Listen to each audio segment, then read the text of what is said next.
সরকারের মাত্র ১.৫ মাস অতিবাহিত হয়েছে।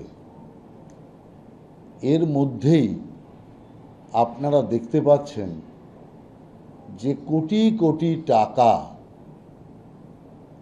খোলামকুচির মতো তারা বিভিন্নভাবে আয় করেছে।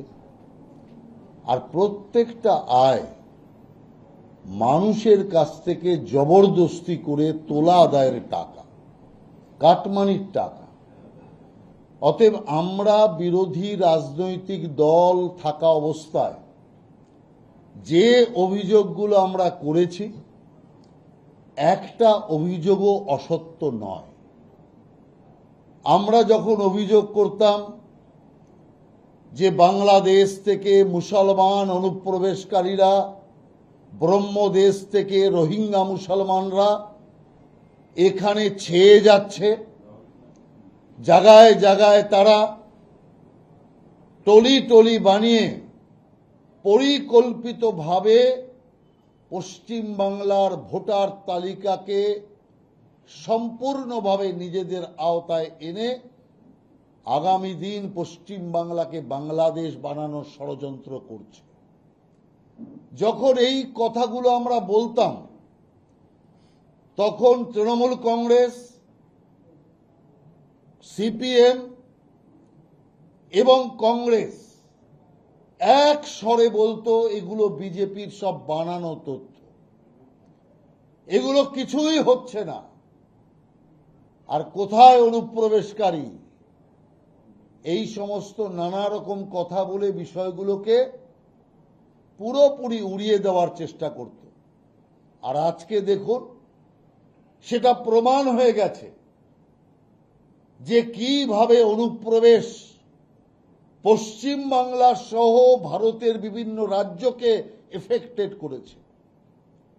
একটা বিরাট আন্তর্জাতিক প্ল্যান, ইসলামিক চক্রান্ত, যে চক্রান্তের মাধ্যমে পশ্চিমবাংলা সহ ভারতের বহু রাজ্যের জনসংখ্যার ভারসাম্যকে নষ্ট করার এক গভীর ষড়যন্ত্র হয়েছে।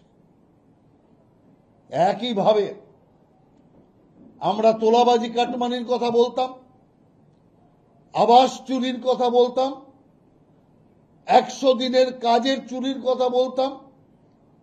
আর আজকে দেখুন, জলের মতো কেমন পরিষ্কার হয়ে গেছে।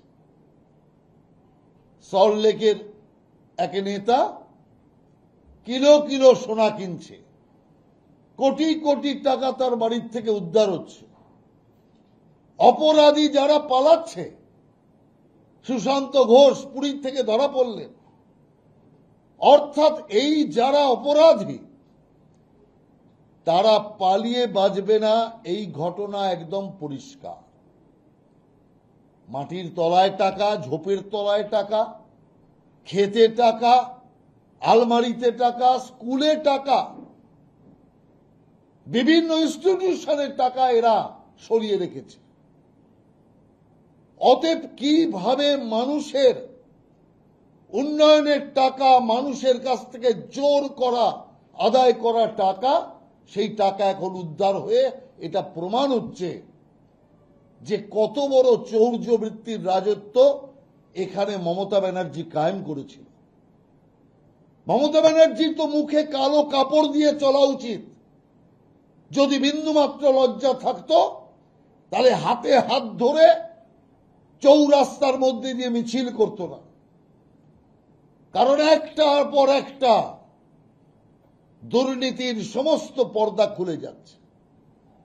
উত্তরবঙ্গের এক মন্ত্রী যখন তখন যার উপর খুশি আঘাত আনত, আক্রমণাত্মক কথা বলতেন, তিনিও দেখা গেল সেই একই রাস্তায় হেঁটেছেন। জাল চক্রের মাধ্যমে কোটি কোটি টাকা আত্মসাৎ করে এখন কমল গুহর পুত্র জেলে।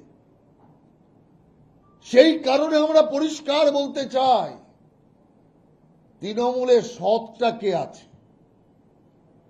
অসৎদের এক কারখানা, আর সেই কারখানার মালিক মমতা ব্যানার্জি, আর কারখানার একমাত্র ডাইরেক্টর অভিষেক ব্যানার্জি।